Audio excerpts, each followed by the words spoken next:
राधे राधे। प्रेमानंद जी के चैनल में आपका स्वागत है। अब देखो, यहां सावधानी की बात समझना है। ये अज्ञानी जन गलत ढंग से इसे समझते हैं। जैसे कहा जाता है प्रभु की इच्छा के बिना एक पत्ता भी नहीं हिलता, पक्का। लेकिन जिसकी ये स्थिति होती है, प्रभु की इच्छा में अपनी इच्छा मिला देता है, उससे कभी पाप होते ही नहीं, क्योंकि पाप होते हैं इच्छा से। जिसकी अपनी इच्छा है और अपना भोग है, उसको नरक और स्वर्ग भोगना पड़ेगा। वो केवल बातों से कहता है, उसकी स्थिति है कर्तृत्व और भोक्तृत्व भाव से। जब तक अहंकार है तब तक पापाचरण होता है, और जब अहंकार समर्पित हो जाता है तो उसका शरीर यंत्रवत वही चेष्टाएं करता है जिससे जगत मंगल होता है। वो कहते हैं कि कर्ता श्री हरि। अभी आप कहोगे कर्ता श्री हरि, तो आप तीन गुणों से प्रभावित होकर अहंकार में पापाचरण करोगे और कहोगे कि भगवान की इच्छा से हुआ। तो भगवान की इच्छा से नरक भी बना है, बड़े बड़े दुख भी बने, वो तुम्हें भोगना पड़ेगा। अगर समस्त दुख और सुख दोनों से ऊपर उठकर परमानंद में निमग्न होना है तो बोले कर्ता को जानो। एक कल संत भगवान प्रश्न कर रहे थे कि एकांत में तो ठीक है, लेकिन जब व्यवहार में उतरते हैं तो राग द्वेष हो जाता है। क्यों? क्योंकि तुम व्यवहार में क्रिया देखते हो, कर्ता नहीं देखते, कारण नहीं देखते। अगर कारण को देखो तो कारण श्री हरिवंश भनम, क्रिया को देखोगे तो अनुकूल हुई तो राग हो जाएगा, प्रतिकूल हुई तो दोष हो जाएगा। अगर कारण को देखोगे तो सब में पावर श्री भगवान कारण, राग द्वेष होगा ही नहीं। भगवत रसिक जी कहते हैं, औरों की तो बात जाने दो, लगे हो अविद्या भूत काहे द्विज रक्षा करी हो। समीप में बैठे हैं अर्जुन जी के भगवान श्री कृष्ण। एक ब्राह्मण आता है और श्री भगवान के सामने वो कहता है, प्रभु प्रभु, अभी अभी मेरा पुत्र प्रकट हुआ और पधार गया। द्वारिकापुरी की बात है। प्रभु पैदा होते ही मर गया, ऐसा तो कभी नहीं हुआ कि पुत्र पिता के सामने मर जाए। ये तो धर्म रहित बात है। और अपने बालक को भगवान के सामने से राजमहल के द्वार पर रखता है और विलाप करके बड़ी आतुरता पूर्वक कहता, संदेह नहीं कि इस समय पृथ्वी में ब्रह्म ऋषियों का द्रोह करने वाले लोग पैदा हो गए हैं। धूर्त कृपण पापी लोग बढ़ गए हैं, कर्म दोषी हो गए हैं। इसीलिए ये काल उल्टा चक्र चला रहा है कि पिता के सामने जन्मा हुआ पुत्र मृत्यु को प्राप्त हो रहा है। ये राज हिंसापरायण दुश्शील अजितेंद्री प्रजा को दरिद्री कर रहे हैं, कर ले करके दुख पर दुख प्रजा भोग रही है। इसीलिए ये हमको सामने महान संकट देखना पड़ा। अधार्मिक राजाओं के होने के कारण मेरा पुत्र मेरे सामने मरा, ऐसा काल व्यतिक्रम है, नहीं होना चाहिए था। इस प्रकार बोलकर चला गया। फिर दूसरा पुत्र हुआ तो फिर मर गया, फिर बोल के चला गया। तीसरा पुत्र पैदा हुआ, फिर मर गया, फिर वैसे ही बोल के चला गया। जब नवें बालक के मरने पर वो वहां आया तो अर्जुन जी ने कहा, ब्राह्मण सुनो, इस निवास स्थान द्वारिका में ऐसा लगता है अब कोई धनुषधारी छत्री नहीं है। बार बार तुम यहां रोकर चले जाते और कोई नहीं बोलता कि मैं तुम्हारी रक्षा करूंगा। क्या है ये प्रजा पालन है? अरे जिनके राज्य में कोई ब्रह्म ऋषि दुखी हो जाए धन से, पुत्र से या किसी अन्य कारण से, तो उसका राज्य नष्ट हो जाता है। जहां साधु वैष्णव ब्रह्म ऋषि दुखी हो जाए। मैं समझता हूं इस समय तुम बड़े संकट में हो, बड़े दीन हो रहे हो क्योंकि तुम्हारे पुत्र मर रहे हैं। मैं प्रण करता हूं तुम्हारे पुत्र की रक्षा करूंगा। कर्ता को जाने नहीं, भगवत ऋषिक जी कह रहे हैं। अरे उनका जाओ, तुम बात क्या बनाते हो? तुम क्या पूर्ण करोगे? जब ये श्री कृष्ण और बलराम बैठे हैं तो तुम क्या पूर्ण कर लोगे? अर्जुन से कहा तो वो कह रहे हैं, अहम व अर्जुनो नाम गांडीवम यस्य वै धनो। नाहम संकर्षणो ब्रह्मन् कृष्ण कार्षणेव च अहम व अर्जुनो नाम गांडीवम यस्य वै धनो। हे मैं कोई संकर्षण नहीं हूं बलराम जी, और मैं कोई कार्षणी कृष्ण नहीं हूं, मैं गांडीव धनुषधारी अर्जुन जो बोलता हूं वही करके दिखाता हूं। यहां दो भाव निकलते हैं कि देखो भाई मैं कोई कृष्ण बलराम तो हूं नहीं, उनका दास हूं। तो भगवान अपने प्रण को चाहे भुला दे लेकिन दास के प्रण का निर्वाह करते, इसलिए मैं प्रण लेता हूं कि मैं तुम्हारे पुत्र की रक्षा करूंगा। और एक भाव ये होता है कि मैं कोई कृष्ण बलराम नहीं हूं, मैं गांडीव धनुषधारी अर्जुन हूं जो प्रण लेता हूं उसे पूर्ण करता हूं। ब्राह्मण ने कहा कैसी बड़बड़ करके बातें कर रहे हो। संकर्षणो वासुदेवा प्रद्युम्नो धन्विनाम बलः अनिरुद्धो अप्रतिरथो न त्रातुम शक्नुवन्ति यत् तत्कथम नु भवान कर्म दुष्कर्म जगदीश्वरै चिकीर्षसि त्वं बालिस्यात् तन्न सदम्हे वयम्। अरे जहां बलराम जी विराजमान, हल मूषलधारी सुदर्शन चक्रधारी श्री कृष्ण प्रद्युम्न अनिरुद्ध ये अतिरथी महावीर, जब ये जगदीश्वर हमारे पुत्र की रक्षा नहीं कर सके तो तू क्या ये बालकों की मूर्खता जैसी बात करते हो। अर्जुन से कहा, अर्जुन ने कहा फिर कहता हूं मैं गांडीव धनुषधारी अर्जुन हूं।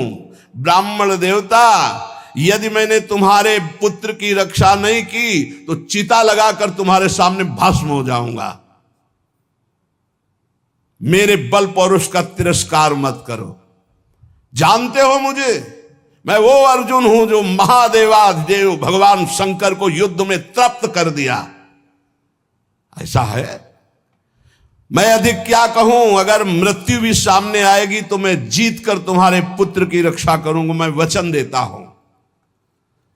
तब ब्राह्मण ने कहा जय हो कुंती नंदन अर्जुन, तुम्हारी जय हो भाई, धन्य है, तुम्हारा बल पौरुष प्रशंसनीय है। अब मैं जा रहा हूं, जब बालक होने को होगा तो मैं तुम्हें सूचना दूंगा। फिर समय आया प्रसव का, ब्राह्मण भागता हुआ आया, अर्जुन अर्जुन इस बार तुम मेरे बच्चे को बचा लो, मृत्यु से बचा लो। अर्जुन तत्काल गए, आचमन किया, भगवान शंकर का ध्यान करके प्रणाम किया, श्री कृष्णचंद्र की तरफ देखा भी नहीं, कर्ता को जाले ले यही बात समझा रहे, समझो। और दिव्यास्त्र का स्मरण किया और गांडीव पर प्रत्यंचा चढ़ाई और ऐसा बाणों का हाहाकार मचा दिया कि वायु भी प्रवेश करेगी प्रसव गृह में तो अर्जुन की आज्ञा से प्रवेश करेगी। दिव्यास्त्रों से पूरा बांध दिया, मंत्र से अभिमंत्रित करके प्रसव गृह को चारों ओर से घेर दिया, ऊपर नीचे दाएं बाएं ऐसा पिंजड़ा और दिव्य मंत्रों के द्वारा। पहले तो कम से कम बालक पैदा होकर के रोता फिर मर जाता था, अब पैदा हुआ ना तो सौ मिला ना आवाज सुनाई दी, गायब हो गया। पहले तो कम से कम लाश तो मिलती थी, रोता तो था फिर मर जाता था। अब वो ब्राह्मण अर्जुन से कहने लगा कि मेरी मूर्खता देखो, इस नपुंसक की बात में मैं आ गया। हां, अरे जहां श्री कृष्ण और बलराम नहीं रक्षा कर पाए, इसकी डींग भरी बातों पर मैंने विश्वास कर लिया। ना प्रद्युम्नो ना अनिरुद्धो न रामो न च केशवा यस्य सेकु परित्रातुम कोन्यस्तद वितेश्वरः। कौन ऐसा है जहां श्री कृष्ण बलराम प्रद्युम्न और अनिरुद्ध नहीं रक्षा कर पाए, वहां और त्रिभुवन में कौन रक्षा कर सकता है। मिथ्यावादी अर्जुन को धिक्कार है, अपने मुंह से बड़ाई करने वाले गांडीव धनुषधारी अर्जुन को धिक्कार है। दुर्बुद्धि मूढ़तावश कहता था कि मैं तुम्हारे बालक की रक्षा कर लूंगा। अब ब्राह्मण तो क्रोध में, देखने को मुंह नहीं मिला लड़के का, पैदा हुआ गायब। अर्जुन ने कहा ब्राह्मण मेरा अपमान मत करो। तत्काल योग बल से यमपुरी गए। भगवान धर्मराज जी ने देखा कि अर्जुन पधारे, बोले इस समय अर्घ पात्र लेने का हमें अवसर नहीं है, हमें यह बताओ कि वो जीवात्मा तुम्हारे यहां आया है? बोले हमारी पुरी में नहीं आया। विचार किया कि कहां चला गया, जब यमपुरी में नहीं आया, इंद्रलोक, अग्निलोक, नैऋति, सोम, वायु, वरुण सबकी पुरियों में गए। अतल नीचे, अतल, सुतल, पाताल, तलातल, महातल, इन लोकों में गए। ऊपर के जनलोक, महालोक, तपलोक, ब्रह्मलोक, कहीं भी ब्रह्मा की जितनी रचना सब घूम डाला अर्जुन ने, कहीं वो जीव नहीं मिला। अब आए, अब भगवान श्री कृष्ण की तरफ देखा, प्यारे प्रणाम, अब जा रहे हैं भस्म होने हम चिता में। यही जीव की दशा है, जब सब जगह से हार जाता है तब बोलता है हरि शरणम। पहले नहीं चितवन किया कि प्रभु, तो प्रभु समझा देते। प्रण लेने से लेकर अभी तक भगवान की तरफ नहीं देखा कि रुख क्या है। अब जब चिता में जलने का नंबर आया तब केशव प्रणाम आखिरी स्वीकार करो। तो भगवान ने कहा किस बात का? बोले वो प्रण है ना, तो चिता में जलने जा रहे। तो उनका तुमने अभी पूरे बल का प्रयोग कहां किया? ध्यान दीजिए, तुमने अभी पूरे बल का प्रयोग कहां? तुम्हारा पूरा बल तो मैं हूं। मुस्कुरा दे अर्जुन, यही हमसे गलती होती है। हमारा बल कौन है? आराध्य देव। हम अपने बल की डींग हाँकने लगते हैं, उन्हीं के बल से मिले हुए बल से। हमारा पूरा बल श्री भगवान है। देखो अर्जुन, तुम्हारा बल मैं हूं। जिस समय ये तुम्हारी निंदा कर रहे हैं, यही सब लोग प्रशंसा करेंगे और तुम्हारे यश की कीर्ति की स्थापना होगी। करें करावें आप सब, जने बढ़ाई दें, मान लो कर्ता को जानो कौन है। सर्वशक्तिमान भगवान जे भी चिंतन किया, भगवान का दिव्य रथ आ गया। भगवान की दिव्य घोड़े, दारुक नाम का सारथी। भगवान ने अर्जुन से कहा बैठो हमारे रथ में। रथ में बैठे। दारुक ने भगवान के नेत्रों की तरफ देखा, इशारा किया, ले चलो। 7 पर्वतों वाले 7 द्वीप, 7 समुद्र, लोकालोक पर्वत, इनको लांघकर घोर अंधकार, इतना अंधकार कि भगवान के दिव्य घोड़े शैव्य, सुग्रीव, मेघपुष्प, बलाहक, मेघपुष्प बलाहक नाम के 4 घोड़े मार्ग नहीं दिखाई दे रहा। तब योगेश्वरों के भी परमेश्वर भगवान श्री कृष्ण ने जब घोड़ों की दशा देखी तो सुदर्शन चक्र का स्मरण किया। हजार हजार सूर्यों जैसा एक साथ तेज प्रकाशित करने वाले भगवान की दिव्य पार्षद सुदर्शन जी आगे चल रहे हैं। घोर अंधकार में सुदर्शन चक्र से ज्योति ऐसी प्रकट हो रही, सब अंधकार नष्ट होता जा रहा, प्रकाश। ऐसे भगवान के सेवक हैं, ऐसे भगवान के दास हैं। सुदर्शन चक्र के द्वारा बतलाए हुए मार्ग से चलकर अंधकार की अंतिम सीमा में पहुंचे। अब अंधकार के पास इतना दिव्य प्रकाश, प्रकाश ही प्रकाश, जैसे घोर अंधकार ऐसे घोर प्रकाश। अब वहां अर्जुन की आंखें चौंधिया गई, विवश हो गए, नेत्र बंद कर लिए, इतना तेज। भगवान वहां भी सामर्थ्य प्रदान करी अर्जुन को और घोड़ों को भी। उस तेज के बाद महान जलराशि, श्याम वर्ण का जल ही जल, अगाध जल। जल पार किया तो तेज आंधी, वायु ही वायु। भगवान की ही केवल सामर्थ्य पहुंचने की और सामर्थ्य रही। अब वायु के प्रवाह में बड़ी बड़ी तरंगें उठने लगी। फिर भगवान ने उसको शांत किया। आगे बढ़े तो एक दिव्य महल, और उस महल में मणियां ऐसी चमक रही थी मानो हजार हजार सूर्य एक साथ प्रकाशित हो रहे। भगवान भगवान है, भगवान जैसा कोई नहीं। चारों ओर बड़ी ही उज्जवल ज्योति फैल रही है। देखा अनंत महिमा से युक्त भगवान शेष जी सैया बनाए हुए, और अद्भुत एक एक सिर पे ऐसे मणि चमक रही, ज्योतिर्मय। प्रत्येक फण पर सुंदर सुंदर मणियां जगमगा रही। 2-2 नेत्र, बड़े ही भयंकर नेत्र, और शेष भगवान का श्रीअंग कपूर जैसा गोरा है। कैलाश पर्वत के समान श्वेत वर्ण, नीले रंग की जीभ और गला नीला, भयंकर नेत्र, फणों पर मणि चमक रही। अर्जुन ने देखा शेष भगवान की सुखमयी सैया पर सर्वव्यापक महान प्रभावशाली परम पुरुषोत्तम भगवान भूमा पुरुष विराजमान है। अर्जुन बार बार श्री कृष्णचंद्र जी की तरफ देख रहे हैं, भूमा पुरुष है तो एक ही, ये कहां ले आए, एक तो ये श्री कृष्ण, एक ये श्री कृष्ण, क्योंकि द्वारिकाधीश भी चतुर्भुज रूप और हरि भी चतुर्भुज रूप। शरीर की कांति वर्षाकालीन मेघ के समान श्याम रंग, अत्यंत सुंदर पीतांबर धारण की, मुख पर प्रसन्नता, कमल जैसे नेत्र, बहुमूल्य मणि जटित मुकुट, कुंडल कांति, घुंघराली अलकावली, लंबी लंबी सुंदर भुजाएं, कौस्तुभ मणि, वक्षा स्थल में श्रीवत्स का चिन्ह, घुटनों तक माला, वही श्रृंगार। जैसा द्वारिकाधीश का वैसा ही प्रभु का श्रृंगार। अर्जुन ने देखा नंद सुनंद जय विजय ये सब पार्षद मूर्तिमान होकर, पुष्टि श्री कीर्ति अजा ये चारों दिव्य शक्तियां, रिद्धियां निधियां, लोकपाल, ये सब वहां हाथ जोड़े खड़े हैं। वो भगवान श्री कृष्ण भी प्रणाम कर रहे हैं। तो अर्जुन देख रहे हैं कि ये है क्या लीला, अपने आप को अपने आप से, और कह रहे प्रणाम करो, ये अनंत महिमाशाली भूमा पुरुष भगवान है। अर्जुन भयभीत हो गए कि एक तो ये मेरे सखा श्री कृष्ण, दूसरे ये भूमा पुरुष। श्री कृष्ण ने फिर प्रणाम किया और हाथ जोड़कर कहा कि हे भूमा पुरुष, आप कृपा करके आदेश कीजिए। गंभीर वाणी में बोले, हे अर्जुन और हे श्री कृष्ण, तुम दोनों को देखने के लिए मैंने उन पुत्रों का अपहरण किया, मैंने अपने पास मंगाया। तुम मेरे ही अंश से प्रकट हुए हो और धर्म की रक्षा के लिए पृथ्वी पर अवतार ग्रहण किया।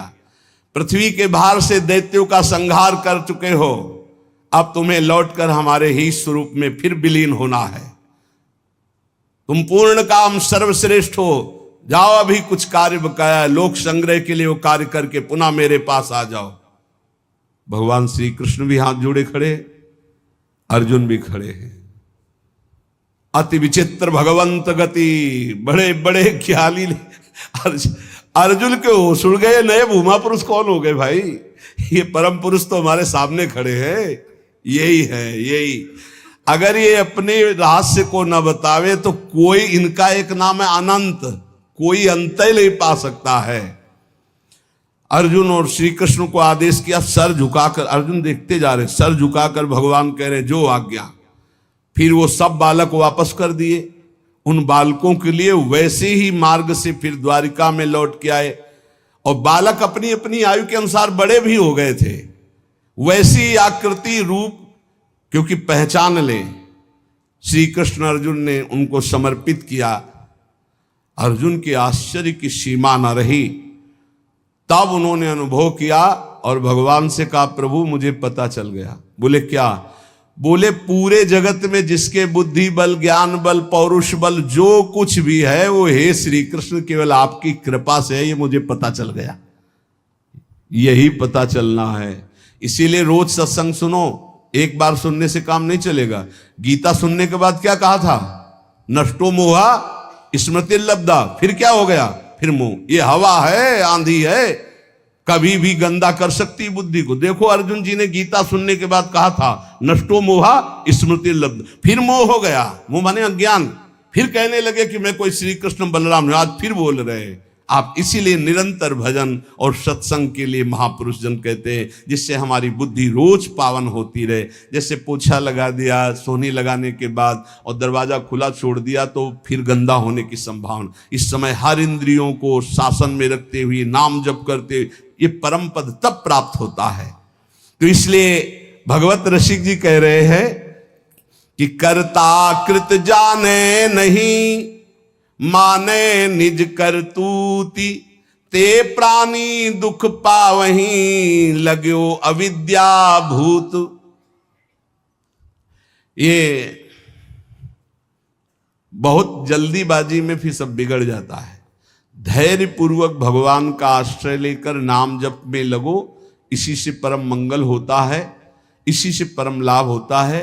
क्योंकि भगवान शंकर भी जिनका चरणोदक माथे पे धारण किए हुए हैं वो भगवान श्री हरि हैं। एक बार सरस्वती नदी के तट पर ब्रह्म ऋषि जन यज्ञ कर रहे थे, तो उसमें सब ऋषियों ने कहा कि यद्यपि भगवान ही सब रूपों में है, पर भगवान की किस रूप को सर्वश्रेष्ठ मानकर आश्रय लिया जाए और अग्र पूजा की जाए यज्ञ में। भगवान के सब रूप हैं, हमें कोई संशय नहीं। तो उनका प्रगट रूप की महिमा प्रकाशित करने के लिए किसी ब्रह्म ऋषि को परीक्षा लेनी होगी त्रिभुवन के तीनों बड़े ईश्वरों की, हरि, देवाधिदेव महादेव, ब्रह्मा। तो ब्रह्मा पुत्र भृगु जी खड़े हुए, उन्होंने कहा परीक्षा तो हम ले लेंगे, निर्णय आप कर देना। सब ऋषियों की वंदना करके भृगु जी गए और ब्रह्मा जी के सामने ऐसे खड़े हो गए। ब्रह्मा जी ने देखा कि पुत्र है पर अभद्र व्यवहार, महापुरुषों के सामने ऐसे नहीं खड़ा हो जाता, नहीं सारे पुण्य नष्ट हो जाते हैं। ये जो संत महात्मा गुरुजन भगवत विग्रह, उनके सामने ऐसे नहीं, कभी मंदिर में ऐसे नहीं, कभी गुरु जी के सामने ऐसे, कभी संतों के सामने ऐसे नहीं। वो अभद्र मंगलकारी आचरण वाले लोग होते हैं जिनको ज्ञान नहीं, ऐसे खड़े होना, हाथ बांधकर खड़े हो नहीं, हाथ जोड़कर खड़े हो या सौम्य मुद्रा में खड़े हो। अगर वो सामने से निकल रहे तो नेत्रे झुका दो, केवल इतना ही कर दो अभिमान में। अगर बहुत भरे हो तो थोड़ा नेत्रे झुका दो, ना हाथ जोड़ो। चलो तुम्हारा अगर घट जाता है हाथ जोड़ने से तो ऐसे कर लो। तो ब्रह्मा जी के सामने गए, बस ऐसे ऐसे खड़े हो। क्रोध आया कि इतना बड़ा ऋषि होकर और ऐसा अभद्र व्यवहार करता है, पर फिर एकदम भ्रकुटी तो चढ़ी, गुस्सा तो आया, पर शांत हो गए। है तो मेरा ही बेटा, भृगु जी ब्रह्मा जी की तो पुत्र है। ब्रह्मा जी शांत हुए, भृगु जी कुछ नहीं बोले, चले गए। जब कैलाश पहुंचे तो देवादिदेव जी ने कहा आओ आओ ब्रह्म ऋषि श्रेष्ठ, आओ तुम्हारा स्वागत है। बोले मुंडों की माला धारण करते हो, चिता की राख लगाते हो और हम तुम्हारे गले लगेंगे। अरे उन्होंने कहा हम तुम्हें ब्रह्म ऋषि मान के स्वागत करें, तुमने ऐसे समझा क्या उठाया त्रिशूल? भगवान शिव ने कहा तुमने ऐसे समझा क्या कि हम तुम्हारा आदर कर रहे हैं ब्रह्म ऋषि मानकर के, तुम जो है अवहेलना कर रहे हो। आप मुंडों की माला पहनते हो, चिता की भस्म लगाते हो, कहते हो आओ तुम्हारे गले लग जाएंगे। महादेव जी ने उठाया त्रिशूल, रोक, भृगु जी चल दिए वहां से। और भगवान श्री हरि के धाम पहुंचे वैकुंठ में। लक्ष्मी जी चरण चाप रही थी, अर्ध निमीलित नेत्र में परमानंद में डूबे हुए भगवान गए, सीधे एक लात मारी छाती पे। लक्ष्मी जी तो आश्चर्यचकित हो गई, तभी कहा कि भीख मंगाऊंगी ब्राह्मणों, तुम हमारे प्रीतम के लात मारा ना। ऐसे पहले प्राय ऐसे ब्रह्म ऋषिजन जो होते थे ना, व्यवस्था, वेद के अपार ज्ञानी, तप के महाधनी, भोजन की व्यवस्था। लक्ष्मी जी कहते तुम्हारे पास नहीं आएंगी, हमारे प्रीतम को लात मारा है ना तुमने। लक्ष्मी जी तो थोड़ा नाराज हुई और हरि उठ के बैठ गए और चरण दबाने लगे। कहा बड़ा कठोर हृदय है हमारा, आपके बड़े कोमल चरण हैं, अगर मुझे पता चलता तो मैं आपके चरणों की अगवानी करता, मुझसे अपराध बन गया कि मैंने अगवानी भी आपके चरणों की। और चरण दबाने लगे। भृगु जी के नेत्रों में अश्रु आ गए और कहा प्रभु बस यही देखने के लिए हमको सब ब्रह्म ऋषियों ने भेजा था। यद्यपि आप ही शिव हो, आप ही ब्रह्मा हो, आप ही चराचर जगत हो, पर प्रभु आपका जो करुणा वरुणालय हरि रूप है यही सर्वाराध्य है। तो कर्ता कृत जाने नहीं, यही बचाते हैं, सबको बचाते हैं। एक बार ब्रकासुर नाम का एक असुर था, उसने सोचा कोई ऐसा देवता मिले जो जल्दी प्रसन्न हो जाए, हमारी कामना की पूर्ति कर दे। तो देवर्षि नारद जी मिल गए।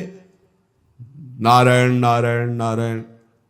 देवर्षि नारद जी एक ऐसे महात्मा है जिनको कोई द्रोह नहीं करता। त्रिभुवन में कंस भी एकांत में बैठालकर सलाह लेता है, हिरण्यकश्यप भी उठकर आदर करता। कोई भी हो त्रिभुवन में देवर्षि नारद जी से कोई नहीं, जिसको मिलेंगे बिल्कुल पक्की सलाह बताएंगे। कंस ने स्वागत किया, बैठाला और कुशल मंगल। हाँ प्रभु, पूरा प्रजा राज्य सब कुशल मंगल है। अभी अभी की बात है, वो वसुदेव जी आए थे लड़के को लेकर, हमने वापस कर दिया कि हमें तो 8वां से भय है। नहीं नहीं, गड़बड़ है। कमल उठाया, कहा देखो यहां से गिनो 1 2 3 4 5 6 7 8, आया ना 8वां, पहला आया ना, फिर दूसरे शुरू किया, हर 8वां हो सकता है। उनको लगा कि नारद जी जैसा कृपालु कौन हो सकता है, और नारद जी को लगा ऐसे ये दया करेगा तो भगवान के अवतार में देरी हो जाएगी, क्योंकि 8वें में आना है। और जब तक ये दया करेगा तब तक भगवान विकल नहीं होंगे। इसको क्रूर होना चाहिए, क्योंकि भगवान का अवतार शीघ्र हो। हर कमल की पंखुड़ी को 8वीं बता दिया, हर बेटे को 8वां बता दिया, तुरंत मुलवाया। नारद जी एक ऐसे महात्मा है जिनको सब कोई आदर करता है। बृकासुर ने देखा, साष्टांग दंडवत हुआ, नारायण नारायण। महाराज कोई ऐसा भगवान बताओ जो बहुत जल्दी प्रसन्न हो जाए। बोले वो तो शास्त्रों में प्रसिद्ध है, आशुतोष, देवाधिदेव महादेव, उनके ज्यादा आशुतोष। वो ऐसे देवता है, वो जल्दी प्रसन्न हो जाते हैं। और कोई सेव संतरा की जरूरत नहीं भाई। देवाधिदेव महादेव देख लो, कोई देवता ऐसा भोग नहीं पाएगा, त्रिभुवन में कोई देवता नहीं ऐसा भोग पाएगा जैसा देवाधिदेव भगवान शिव एक चुल्लू जल में प्रसन्न। ऐसे ऐसे कृपालु हैं कि जो कोई सृष्टि में न स्वीकार करे वो स्वीकार करने के लिए तैयार, उतने में प्रसन्न हो जाते हैं। बोले आशुतोष देवाधिदेव महादेव हैं। और वो सोचा कि मंत्र और ये आराधना हमसे तो बनेगी नहीं, आसुरी प्रवृत्ति है। तो अग्नि को प्रकाशित करके अपने शरीर का मांस नोच नोच करके स्वाहा, भगवान शिव का मंत्र जपता तो स्वाहा। भगवान शिव बड़े कृपालु के, बेकार को ऐसे, हम तो एक चुल्लू जल में प्रसन्न हो जाते हैं, इतनी भगवान शिव प्रसन्न हो गए। कर्ता को जाने नहीं, हम ये बता रहे। भगवान शिव ने कहा काहे को तुम इतना कष्ट सह रहे हो, क्या चाहिए तुम्हें? तो माता जी के सहित प्रकट हुए थे। माता जी त्रिपुर सुंदरी, असुर है ना, राक्षस, तो इसकी बुद्धि तो राक्षसी ही रहेगी। भगवान शिव की तरफ देखा, माता जी की तरफ देखा। उसने कहा प्रभु मेरी इच्छा है कि मैं जिसके ऊपर हाथ रख दूं वो भस्म हो जाए। भगवान शिव बिना विचार किए बोले तथास्तु, ऐसा ही हो। जे भी ऐसा कहा तो उसने सोचा परीक्षा के लिए भगवान शिव के ऊपर हाथ रख के देखे ना, इन्हीं का वरदान इन्हीं को। भगवान शिव के ऊपर ऐसे जो हाथ कर, भगवान भागे, क्योंकि जानते थे कि सत्य है, धक देगा भस्म हो जाएगा। शरीर तो भाई भगवान ने ही आदेश और वो वर दिया है, उन्हीं के बल से भागे, वो भी पीछे भागे। माता जी खड़े लीला देख रहे हैं। भगवान शिव जब पीछे देखे तो दौड़ के पीछा बस हाथ ही रखने का। भगवान ने कहा कहां तक भागेंगे? तो कर्ता को याद किया। कर्ता कौन है? हरि। हरि को याद किया। जो ही याद किया तो आ गए ब्रह्मचारी के रूप में। और भगवान शंकर से इशारा किया, चैन की सांस लो, अभी इसका हिसाब करते हैं। नजदीक गए, बोले प्रणाम बृकासुर जी। इतना प्यार से विश्व में कोई नहीं बोला था, वो तो असुर था। प्रणाम बृकासुर, अमृतमय वचन और ऐसा आकर्षण और ऐसे कमल नयन और ऐसी चितवन को खड़ा हो गया। बोले बृकासुर जी यदि आपको मेरे सहयोग की आवश्यकता हो तो सहयोग से बड़े बड़े काम बन जाते हैं, आप क्यों भाग रहे हो इनके पीछे? बोले इनके ऊपर हाथ रखने, तो तुम्हारे हाथ में कुछ है क्या जो रखना चाहते हो? बोले वरदान दिया है शिव जी ने कि जिसके ऊपर हाथ रख दोगे वो भस्म हो जाएगा। अरे बोले अभी तुम्हें विश्वास है? दक्ष ने साप दे दिया था, इनके पास कोई ताकत नहीं रह गई। तुम हाथ रख के अपने ऊपर देखो, अगर झूठा निकलेगा ना तो दोनों मिल करके। हाँ ये बात तो पक्की है। एक सेकंड में हिसाब कर, अरे हरि है, हरि। एक सेकंड उसको ये समझ में नहीं आए कि अगर हाथ रखा सच्ची हुआ तो कौन बताएगा आके इनको। जो ही ऐसे किया सो क्षण में भस्म हो गया, राख हो गया। भगवान शंकर ने बोले प्रभु थोड़ा सोच समझ के वरदान दिया करो, तुम तो ऑर्डर डाली हो, अपनी भी सुरक्षा नहीं देखते। भगवत रसिक जी कह रहे करता कृत जाने नहीं, माने निज करतूती, ते प्राणी दुख पावही, लगो अविद्या भूत, लगो अविद्या भूत कहे द्विज रक्षा करी हो, अर्जुन मेरो नाम नहीं पावक में जरी हो, कर गही श्याम बचाए, बतायो जो शिशु हरता, भगवत रसिक नरेश सकल करतन को करता। इसलिए एकमात्र भगवान की शरण में हो जाओ, जितने कर्म कर रहे हो वो प्रभु को समर्पित कर दो। और रोज एक बार हमारी प्रार्थना है, ये सब याद नहीं कर पाएंगे, पर सत्संगी हो इसलिए याद करना, मरना है। ये बात हमारी बात पक्का मान लो, ये हम बहुत बड़ा मंत्र बता रहे हैं। अगर ये एक बार 24 घंटे में एकांत में सोचोगे कि यार मरना है, सब कुछ छूटेगा, जाना है, तो आपका भजन बनने लगेगा, आप कुछ कमाई कर लोगे। अगर ये भूल गए कि मरना है तो मनमानी पापाचरण होता है। मौज लो, जो होगा देखा जाएगा। नहीं, तुम देखने लायक नहीं रहोगे। तुम क्या जानते हो जब कर्मों का फल आता है तो भोगना कैसा होता है? नहीं, तुम्हें पता नहीं। इसलिए आनंद में जीवन व्यतीत करने के लिए यावत स्वस्थमिदम कलेवरम यावत च दूरे जरा। आज शरीर स्वस्थ है तो ऐसा उपाय कर लो कि आपका मन निरंतर नाम जप में लग जाए, बस जीत जाओगे। हर समय नाम जप, बहुत ठौर ठिकाना मजबूत मिल गया है। ये कोई भ्रम वाला मार्ग नहीं है जहां आप लगे हो। ये तस्मात् शास्त्रम प्रमाणम ते, ये कोई मनमुखी मार्ग नहीं है कि अपनी वासनाओं की पूर्ति के लिए किसी नए मार्ग की स्थापना की हो। ये आचार्य परंपरा से, ये सदग्रंथ, सदवाणी, सदव्यवहार, सदाचरण से युक्त ये भगवत मार्ग है। इसलिए हरिशरणम, भगवान के चरणों का आश्रय लेकर निरंतर भजन करो और इसी जन्म में हम प्रभु को प्राप्त हो जाएं, ऐसा उत्साह रखो। शेष चर्चा आगे। श्री राधा वल्लभ लाल की।